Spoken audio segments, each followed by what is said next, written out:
Welcome to the Irish NFL show. We are previewing the Week 7 games. There's 13 in all. 6 teams, of course, on byes this week. The Panthers, Texans, Cowboys, Titans, Jets, and Bengals.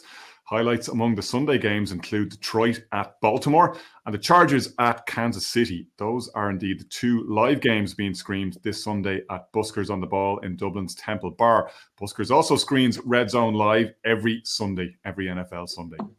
Now, the Jacksonville Jaguars visit the New Orleans Saints on Thursday night/Friday morning. Brian and Andrew preview that game in our Thursday night football podcast, which you can get on any podcast platform. Now, our first section of game previews and picks is brought to you by RuPoint, demonstrating the value of global PR and comms. You can see how RuPoint can help your business at rupoint.com.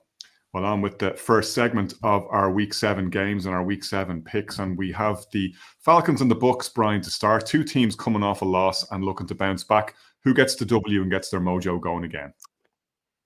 2 teams that are coming off very different performances offensively. Bearing in mind the struggles of Desmond Ridder in the game last week with the 3 interceptions, they still had a total offensive performance of over 400 yards and held Commanders in check for less than 200 yards and somehow came out the wrong side of the result in terms of losing the game. And then you look at the flip side of the Bucs, and the Bucs struggled to do, didn't do a lot really throughout the course of the game. Now, we could argue you could put that down to a really strong Lions defense, and we've touched on it, on Tuesday around kind of one of the leading things for that Lions team right now is more so how well the defense is playing. But Baker Mayfield struggled against the defense last weekend that could get at him, and I feel the Falcons defense can get at him. And I'm reading so many various different articles and kind of previews of this game, and so many people are selecting the Bucs to win as if it's a given. I think you look at it pound for pound in terms of who has the better players, both offensively and defensively. It's the Falcons, and I think Arthur Smith will be ruined that game last weekend, and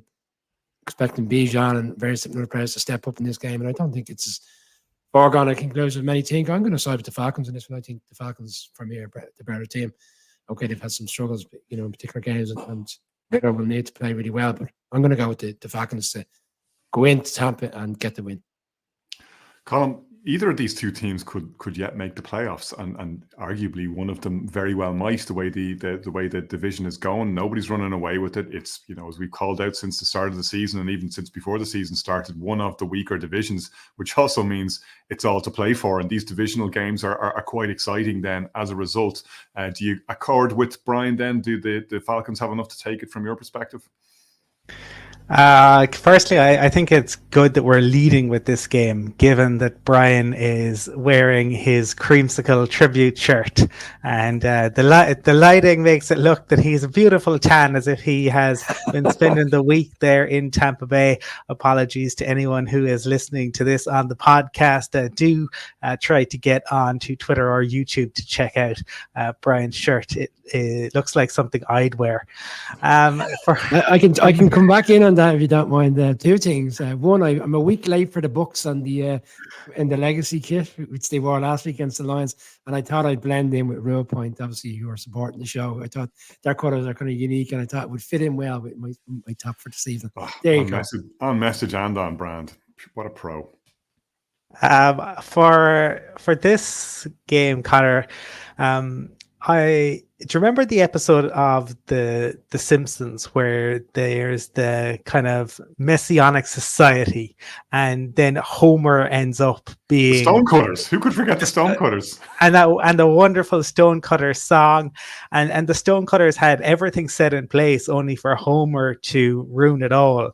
Well, that is the Atlanta Falcons. Everything is set up. The defense is playing much better than expected. The offense has so many pieces. Desmond Ridder is Homer, the Stonecutter, and that is a huge issue. He is a huge issue. Arthur Smith, he always emotes on the sideline, right? We have always seen that. But last week was taking it to a new level. And I think that's the issue. Like everything, they looked at it last week and they should have won that game, but they don't win the game because of Desmond Ridder. And I can see why, it could fit into place, but I think this Bucs defense is decent. I do think they are going to cause the Falcons problems, and for that reason, I'll go Bucs.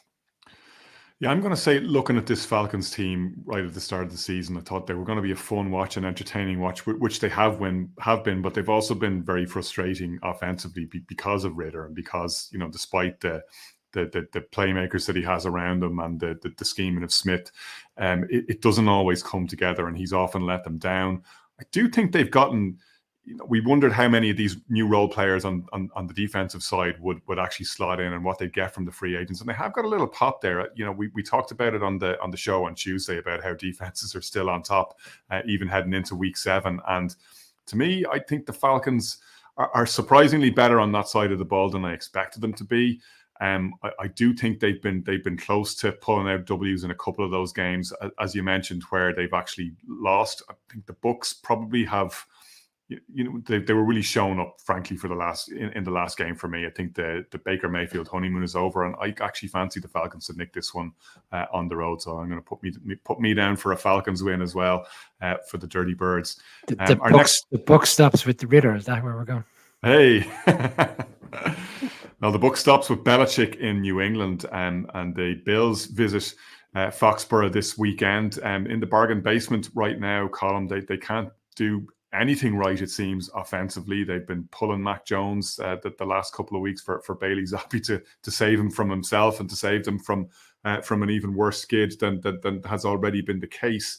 The Bills, on the other hand, have a lot of injuries to contend with, and that's a recurring theme at this stage of the season for a lot of, even for the contenders at the moment. Is this one that Patriots, do you think, can use to get on track, because it would be a real morale boosting win against a divisional opponent, or if the Bills just got way too much for them? Well, the Bills are, this is a team that put the absolute beat down on the Dolphins, but the injuries that they had in London have really taken a toll. I think Matt Milano was the heartbeat of that defense, and I think you saw what his loss can do. The good news is that they aren't going to have to worry about that against a Patriots offense that is flatlining. Do you remember this is what, given the Bills are the only real New York team, this is the city of New York versus Homer Simpson. Do you remember that episode? Homer goes and everything continues to go wrong and he gets more and more frustrated. That is Bill Belichick this season. Nothing is going right. The car is getting clamped. And today we have Albert Breer saying that Robert Kraft is, there is chatter in the building about moving on from Bill Belichick. My goodness me, how things change, I just don't see the Patriots. Could they, with their backs against the wall, get a win? Yeah, sure, anything is possible in the NFL, but they've had huge injuries on defense. The offense isn't going anywhere. They look, redundant. I think that's the right word. He keeps bringing people back in, right? He brought Bill O'Brien back in instead of trying to get new ideas. And I think Bill was once the great innovator. He was willing to continually evolve. He's moved away from that. And I think that is one of the big issues. And it might be that, everything is so set in stone in New England, he can't move on.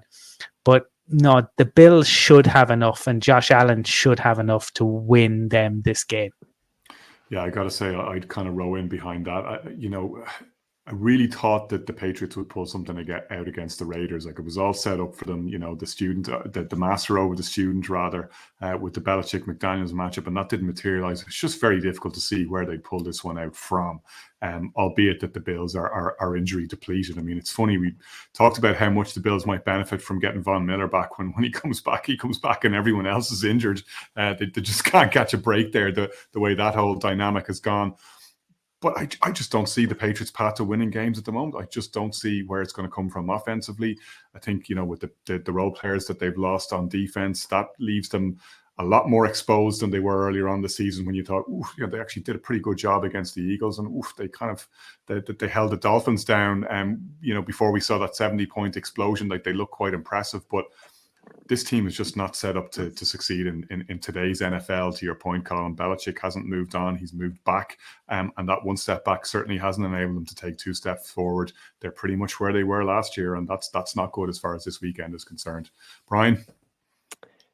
The Bills' injuries are on defense, because they're not on offense. They're not missing anybody on offense, and they've started in the past. Well, we've played 8 quarters, and I wouldn't even say they performed in the 4th quarter last week.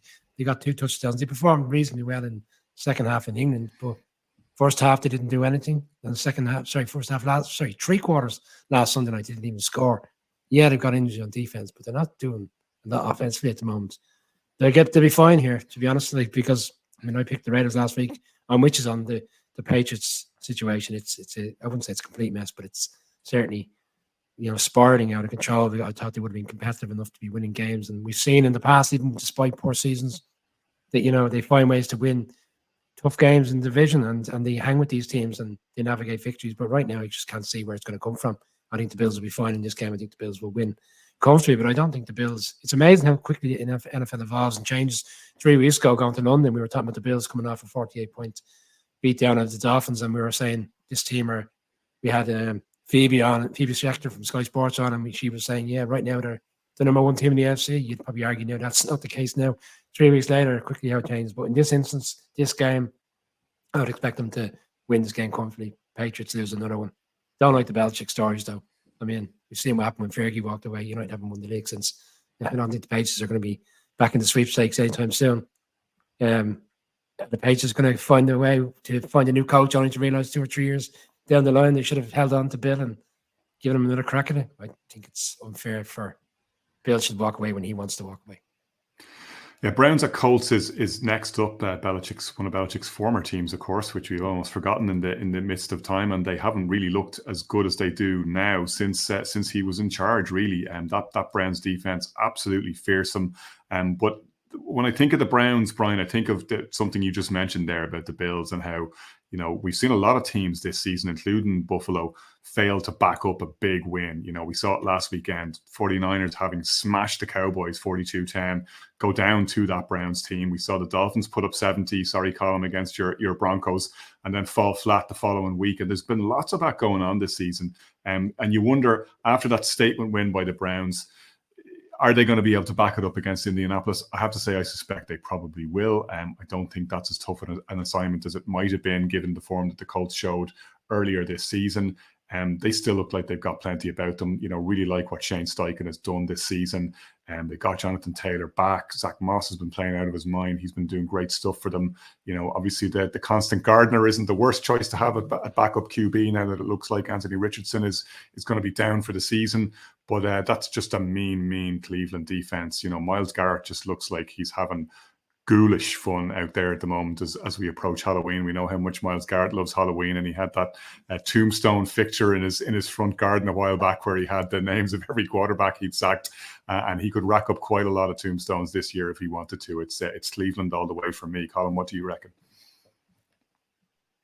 Yeah, this is, I suppose, when you consider the Browns' defense, it is the tree shop of horrors from the Simpsons, because there are monsters on that defense, and the Grim Reaper reference I think is perfect for Myles Garrett. But what they did to the 49ers was really impressive. And I suppose what Jim Schwartz has done is he's come in and he's looked at the players. He's kind of done in some ways what Kyle Shanahan has done with the 49ers in terms of looking at the players, what are they best at, and let's lean into that. It's not really about the scheme. It's very different from the Vic Fangio defense as such. Actual coaching by the sounds of it, Colin, isn't that what you're supposed to do?